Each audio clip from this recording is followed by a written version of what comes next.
Shalom.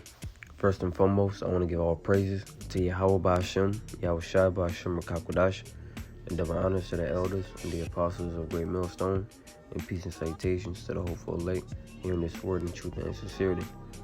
Alright, so this lesson is going to pretty much be about, these smart cities being built, around the world. And you best believe they have them up already. But this particular article is talking about, Saudi Arabia to build the largest smart city in history, and at the end of the day, you best believe that Esau, is at the top of this project, because this ties straight into his agenda, his global digital, system, man, that they're building, such as, the fourth industrial revolution, as they would put it.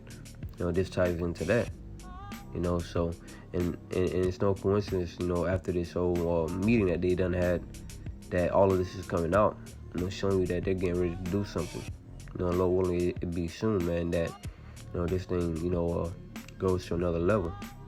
It says China constructed its infamous technocrat-inspired ghost cities designed to house tens of millions but rather stand empty today.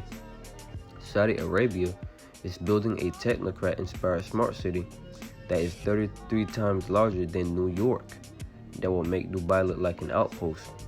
Both examples, and as if Dubai wasn't already, a rich, city, man. They got I forget what they call them, the hotels that pretty much shift. So like I forget what they call them. So as if Dubai wasn't rich already, but they're about to, push it to another level. It says both examples are completely unplugged from reality. Technocrats build because they can, not because there is any good reason to do so. And, to me, of course, this looked like them pushing it to another level, in terms of, their agenda. Let me play this real quick.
So as you can see, as they say, let's change this or let's change that.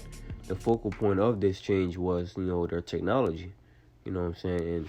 And, this is what Esau boasts himself against Yahweh Ba'Hashem Yahushua with. His technology that was actually given to him by the Lord.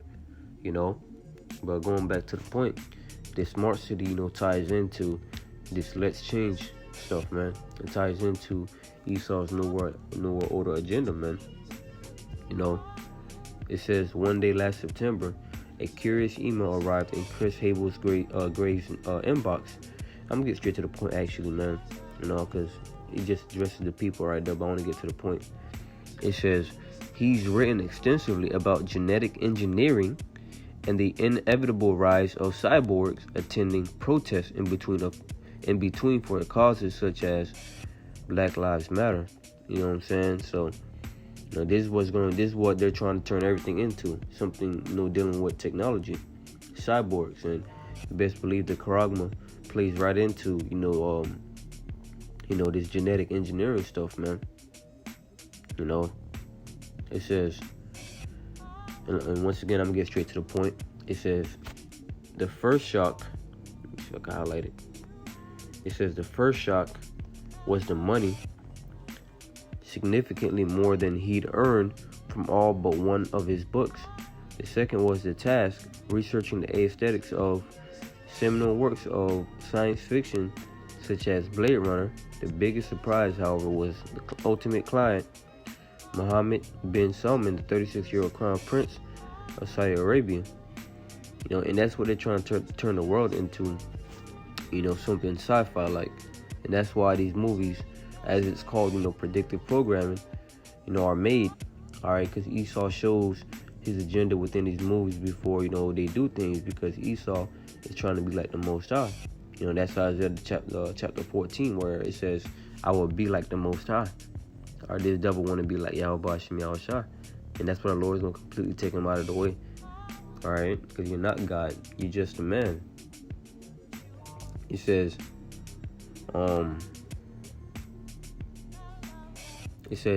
MBS, as he's known abroad, was in the early stages of one of the largest and most difficult construction projects in history, which involves turning an expanse of desert the size of Belgium into a high-tech city region called Neon. You know what I'm saying? And this is what Esau is doing, man. Building more caves around the world. These damn cities, man. And these aren't doing nothing but destroying the world. And that's why in the book of Isaiah, all right? In the book of Isaiah, the 14th chapter, in the 21st verse, it says, prepare slaughter for his children, for the iniquity of their fathers, that they do not arise nor possess the land, nor fill the face of the world with cities. So the Lord's gonna cut it off. There's gonna be a point to where the Lord cut everything off, man. He's not gonna let Esau continue in his wickedness, man, or fill the face of the world with cities. It says, for I will rise up against Babylon, Slakia. For I will rise up against them, saith the Lord of hosts, and cut off from Babylon the name and the remnant, and the son and nephew, saith the Lord. The Lord's gonna cut everything off, here in America, which is Babylon, man. Because you best believe this is where, all of this brainstorming is coming out of, man. All of this wickedness is coming out of Babylon the Great, America. All right. The whore that rule over all nations, man. Let me get that real quick. I believe that's in Revelation, the 18th chapter. It's like the 17th chapter, where it talks about the whore that rule over all nations. Let me see.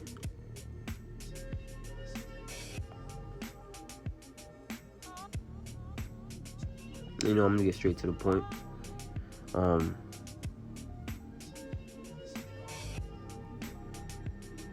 This is Revelation 18. Matter of fact, let me go to 15. It says, and he saith unto me, the waters which thou sawest, where the whore sitteth, are peoples and multitudes and the nations and tongues. And that includes Ishmael. Ishmael is one of those nations where, Babylon are rule over. It says, verse 16, and the 10 horns which thou sawest upon the beast, these shall hate the whore, which is, NATO and the EU, and it shall make her desolate and naked, and shall eat her flesh and burn her with fire, because Yahweh Hashem Yahushua is going to make them shoot missiles at America. All right? It says, for the Most High put in their hearts to fulfill his will, and to agree and give their kingdom unto the beast, until the words of the Most High shall be fulfilled. And it says, and the woman which thou sawest is that great city, which reigneth over the kings of the earth.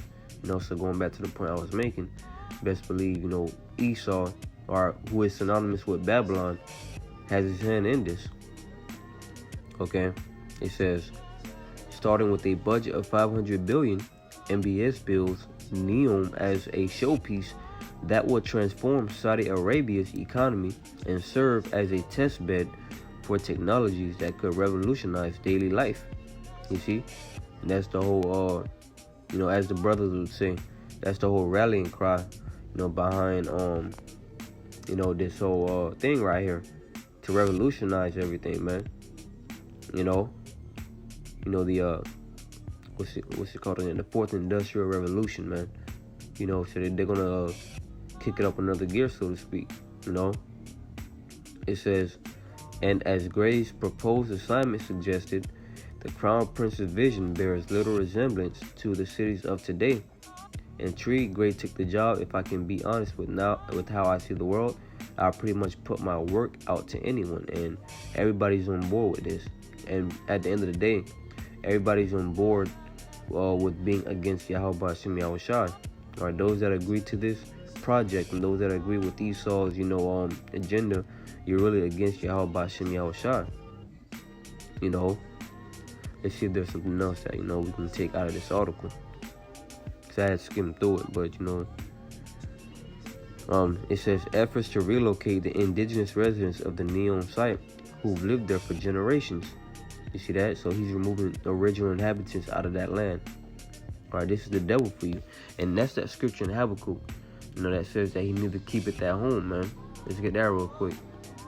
There's Habakkuk chapter 2 and verse 4. I'm going to start from there. Behold, his soul which is lifted up is not upright in him, but the just shall live by his faith. It says, yeah, also because he transgresseth by wine, he is a proud man, neither keepeth at home, who enlargeth his desire as hell. Right, you got everything that you can that you can want. You know what I'm saying? But you don't have enough. You want more, man. It says, and is as deaf, and cannot be satisfied, but gathereth unto him all nations, and heapeth unto him all people. Going into, his new world order, man. Esau's trying to bring everybody together under him, under a one world government, and rule over the people, man. It says, efforts to relocate the indigenous residents of the Neom site who've lived there for generations have been turbulent, devolving on one occasion into a gun battle. See, like he's always been doing. Gad, the Northern Kingdom in general, is a great example of, this scenario. It says, have been turbulent, devolving on one occasion into a gun battle. Dozens of key staff have quit, complaining of a toxic work environment and a culture of wild overspending with few results. And along the way, Neom has become something of a full employment guarantee for international architects, futurists, and even Hollywood production designers, each taking a cut of Saudi Arabia's petroleum riches in exchange for work that some strongly suspect will never be used. It says few are willing to speak on the record, citing non-disclosure agreements or fear of retribution. And it says at least one former employee who criticized the project was jailed in Saudi Arabia. He's since been released, and pretty much you're not gonna have a say-so in this whole thing, man. That's why, this is gonna be a prison, when for the people that do join themselves into it. You know what I'm saying? As it looks like one, look at a hexagon. Because Esau's, whole one world agenda is nothing but a prison. Let's get on the book of Psalms. All right. I got Psalms 12 and 9. Psalms chapter 9 and verse 5, it says, thou hast rebuked the heathen, thou hast destroyed the wicked, thou hast put out their name forever and ever. Right? Yahweh Hashem Yahushai is going to put out the remembrance of Esau, Edom first and foremost, and the rest of the devices of the heathen, man, the heathen nations. They're not going to be remembered as something great, or in the next kingdom to come. Let's get this in Job 20 and verse 4. It says, knowest thou not this of old, since man was placed upon earth, that the triumphing of the wicked is short, and the joy of the hypocrite but for a moment? You see, because when they be talking about them doing this, best believe they be they be excited, man, excited to get their plans off the ground, so to speak, man. But that joy is but for a moment. You might get your little smart cities up and going, but you're really not going to enjoy it, man, because Yahweh Hashem Yahushai is going to cast a fury upon your head, man, like it says in the same book Job, man, when he's about to fill his belly, man. It says, though his excellency mount up to the heavens, and his head reach unto the clouds, yet he shall perish forever, like his own dung. They which have seen him shall say, where is he?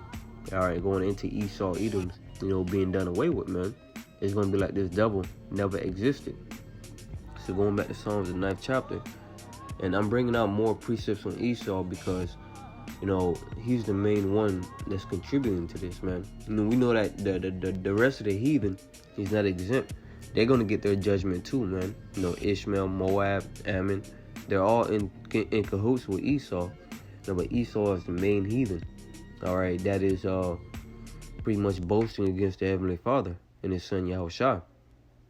It says, thou hast rebuked the heathen, thou hast destroyed the wicked, thou hast put out their name forever and ever. O thou enemy, destructions are come to a perpetual end, and thou hast destroyed cities, their memorial perished with them. You know, the memorial of the heathen will perish when Yahweh Shem Yahushua pours anger upon them, man. You know, let's get another scripture, book of Psalms, 2nd chapter. Psalms 2:1, it says, why do the heathen rage and the people imagine a vain thing? You know, and this new world order is a vain thing, man. For they think that, you know, they're going to rule over the people like this, you know. And like I said earlier, you know, you best believe the charagma ties into all this smart city fiasco, man. You know, let me see if it's something more I can. Nah, that's pretty much it. That's pretty much it. But yeah, you know, best believe the charagma plays into this. You know, which anybody that takes that thing, you know, we understand the judgment as it's written in Revelation, the 14th chapter. It says, the kings of the earth set themselves, and the rulers take counsel together against the Lord and against his anointed, saying, let us break their bands asunder and cast away their cords from us. You see, that's them trying to be on their own, man. They're trying to get from under the rule of Yahweh Shem Yahushua. But we know that everything is subject to the Heavenly Father and the Son. You know, it says, let us break their bands asunder and cast away their cords from us. He that sitteth in the heavens shall laugh, the Lord shall have them in derision. And, you know, they laughing up there in the heavens, man, what Esau is trying to do, man. You know, they laughing at this whole agenda. You know, they go, and Esau is serious about this agenda, but the Lord is looking down upon them like they fools, man. Like they really think that they're gonna, you know, carry out their vain inventions, man. You know what I'm saying? That's why through the Spirit, you know, we can see that Yahweh Shem Yahushua is getting ready to pour his anger out upon Esau and the rest of the heathen, man. You know, just by the things coming out, man. Just, you see, the way I see it, you know, I don't see it as, you know, Esau is going to do this, he's going to do that. To hell with Esau. I see it as judgment is coming, you know, because the heathen is not exempt from judgment either. Or this devil is not exempt from judgment, you know. The Lord's getting ready to, you know, get all of them. All right, let's get, to prove that, let's get Isaiah 13. We're going to get straight to the point. It says, and I will punish the world for their evil, everybody, man, and the wicked for their iniquity, the wicked being Esau, Edom. The Lord going to get y'all devils, man. All right, y'all not going to escape. Although it seems like, you know, you're going to escape into them bunkers. You know, well, the elect is just going to come get you and put you into captivity, man. And I will cause the arrogancy of the proud to cease, and will lay low the haughtiness of the terrible. You know, so going back to the article, you know what I'm saying, you know, you can best believe that this makes them talking about this or them thinking about this, you know, this is that arrogant nature within these devils, man. You know what I'm saying? But that was pretty much the point. The Lord willing was edifying. You know, these heathens are definitely getting ready to move on to the next level of their agenda. All right, Esau is about to come down upon the world with great wrath, because you know that he got but a short time, you know. But Lord, and this is edifying. All praises to Yahweh Hashem, Yahweh Shai Hashem Rakakodash, and double honors to the elders and the apostles of Great Millstone. Until next time, I say Shalom.